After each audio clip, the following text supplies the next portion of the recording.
Audio book वाङ्मय 22 चेतन, अचेतन एवं सुपर चेतन मन।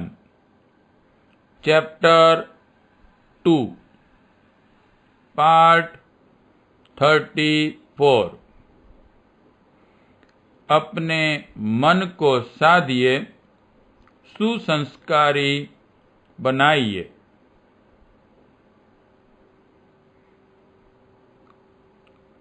शरीर पर नियंत्रण मन का है। मन की प्रेरणा से ही शरीर के विभिन्न अंग अवयव काम करते हैं। प्रयत्न जिस भी दिशा में चल पड़ते हैं, प्रगति उसी दिशा में होती है। जिन्हें भौतिक समृद्धि चाहिए, वे मन की दिशा धारा का सुनियोजन उस दिशा में करते हैं। उद्योग, व्यवसाय, कला कौशल, शिल्प आदि के माध्यम से उपार्जन करते और सुसंपन्न बनते हैं। जिन्हें आध्यात्मिक प्रगति के मार्ग पर बढ़ना है, वे अपने चिंतन, चरित्र और व्यवहार में घुसी हुई त्रुटियों का निवारण करते हैं और उस स्थान पर शालीनता, सुसंस्कारिता का समावेश करते हैं। इतना कर पाने के लिए ईश्वर से शक्ति सामर्थ्य प्रदान करने की याचना करते हैं। पूजा प्रक्रिया, उपासना, साधना का मूलभूत प्रयोजन यही है।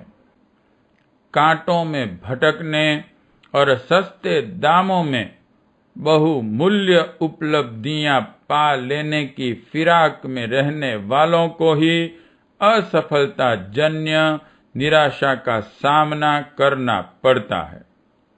दोनों क्षेत्रों में कोई एक अथवा दोनों के सम्मिश्रण का लक्ष्य लेकर चलने वालों को सर्वप्रथम मन की चंचलता पर अंकुश लगाना पड़ता है। अन्यथा मन अनगढ़ कल्पनाएं करने और बंदर की तरह अस्थिर उछल कूद में ही अपना समय गंवा देता है। अभीष्ट प्रयोजन की सिद्धि में उनका योगदान नहीं के बराबर ही लग पाता है। ऐसी दशा में लक्ष्य तक पहुंचना कैसे बन पड़े। इसलिए प्रगति का ककहरा आरंभ करते हुए सर्वप्रथम मनोनिग्रह की वर्णमाला को अपनाना पड़ता है। तत्परता और तन्मयता इसके बिना नहीं सकती और इन आधारों को अपनाए बिना प्रगति की गाड़ी आगे नहीं बढ़ती। जिस गाड़ी के घोड़े मनमर्जी से दौड़ते हैं, उनका नियत स्थान पर नियत समय में पहुंच जाना कठिन है। मनोनिग्रह भी ठीक वैसा ही है जैसा मदारियों द्वारा रीछ वानरों को इच्छित खेल तमाशा दिखाने के लिए अभ्यस्त करना। इसके लिए उन्हें दूसरा काम करना पड़ता है। एक अभ्यस्त मनमानी को छुड़ाने का, दूसरा उन क्रियाओं का अभ्यास जो इच्छित कौतूहल दिखाने के लिए आवश्यक हैं। अनगढ़, बेतुकी, अस्त व्यस्त कल्पनाएं शेख चिल्ली स्तर की होती हैं, जिनका अवसर नहीं, क्षमता नहीं, साधन नहीं, सहयोग नहीं, संभावनाएं नहीं, ऐसी कल्पनाएं बेतुकी उड़ाने कहलाती हैं। बच्चों को परिलोक की कथाएं बहुत सुहाती है। बड़ों में से भी कितने ही ऐसे होते हैं जो आधार रहित कल्पनाएं करने के आदी होते हैं। उनमें उलझे रहने से निरर्थक समय व्यतीत होता है और विचारों की बहुमूल्य संपदा को निरर्थक खर्च करने की आदत पड़ती है। इस कुटेव को छुड़ाने के लिए रचनात्मक क्रियाकलापों में खाली मन को लगाने का अभ्यास डालना चाहिए। अपने या दूसरों के सामने उपस्थित समस्याओं का कारण, स्वरूप, समाधान सोचने में मस्तिष्क को रचनात्मक व्यावहारिक मार्ग अपनाना पड़ता है। उसके लिए जिन साधनों की जरूरत पड़ने वाली है उन्हें जुटाने का सोच विचार करना होता है। आर्किटेक्ट, इंजीनियर, वकील आदि योजनाएं बनाने वाले पहले मस्तिष्कीय ढांचा खड़ा करते हैं। वह कल्पना जितनी यथार्थवादी, अनुभवजन्य एवं सार्थक होती है, उसी अनुपात में उनका क्रियान्वयन सरल पड़ता है और सफलता की संभावना भी बढ़ती है। कल्पना की बेतुकी उड़ान वाले मन को अपने अपने संपर्क क्षेत्र की समस्याओं का समाधान करने, प्रगति का तारतम्य बिठाने में जुटना चाहिए। इस प्रकार निरर्थकता को सार्थकता की ओर मोड़ सकना संभव बन पड़ता है। यह अभ्यास मन की रचनात्मक क्षमता को जगाता है। मन का दूसरा दोष है निषेधात्मक चिंतन। इस प्रवृत्ति से छोटी छोटी बात को बढ़ा चढ़ाकर तिल का ताड़ बना लिया जाता है। संभावनाओं में आशंका, निराशा, अविश्वास, हानि, चिंता वाला पक्ष ही मस्तिष्क में घूमता रहता है। शत्रुओं के आक्रमण का, अशुभ, अनिष्ट, दैवी दुर्विपाक का भय बना रहता है। अपनों द्वारा विश्वासघात किए जाने की कुशंका आती रहती है। कभी कभी यह प्रवृत्ति आक्रामक रूप धारण करते भी देखी जाती है। तब ईर्ष्या, द्वेष, आक्रमण, अपराध, व्यभिचार, बलात्कार, अपहरण, षड्यंत्र जैसे विचार उठते हैं। उद्देश्य होता है प्रत्यक्ष या परोक्ष रूप में दूसरों को हानि पहुंचाना। डरपोक और दुष्ट प्रकृति के व्यक्ति ऐसे ही चिंतन से घिरे रहते हैं। कुछ कर तो नहीं पाते, पर मन को उद्विग्न रखकर अपने शारीरिक, मानसिक क्षेत्र को असीम हानि पहुंचाते हैं।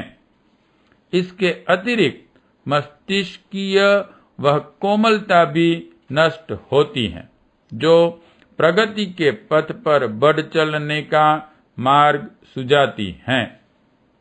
ऐसे व्यक्ति एक प्रकार के मानसिक रोगी हो जाते हैं। उन्हें बॉर्डम या सनकी समझा जाने लगता है। लोग उनका उपहास उड़ाने और अविश्वास करने लगते हैं।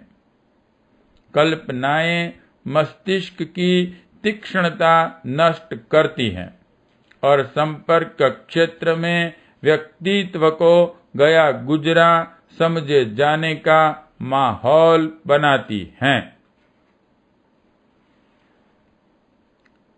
इस प्रवृत्ति की काट यह है कि विधेयक विचारों का जखीरा मन में जमा किया जाए।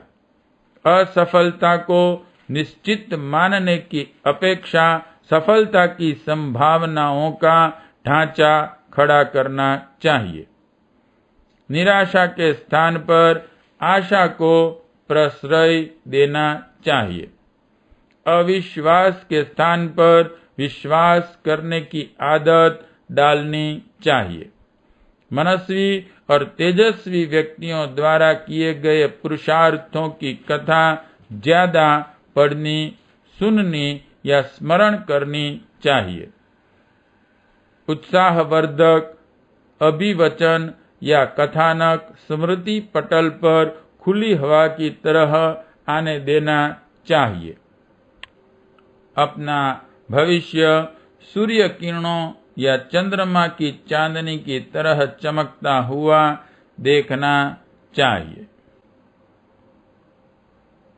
अपने निज के जीवन से घटित हुई उत्साहवर्धक घटनाओं, सफलताओं का समय समय पर स्मरण करते रहा जाए।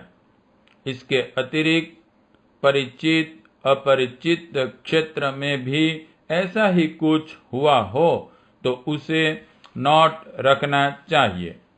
इतिहास पुराणों में, कथा गाथाओं में ऐसे अनेक प्रसंग आते हैं जिनमें शौर्य पराक्रम की झांकी होती हैं और साहस पुरुषार्थ के उदाहरण मिलते हैं। ऐसी घटनाओं को अपने स्मृति भंडार में भरना चाहिए और उनका संग्रह पूंजी की तरह जमा रखना चाहिए। इन स्मृतियों को यदि बार बार स्मरण करते रहा जाए तो उसके प्रभाव से अपना भी मनोबल बढ़ता है और कठिनाइयों से निपटने का शौर्य उभरता है।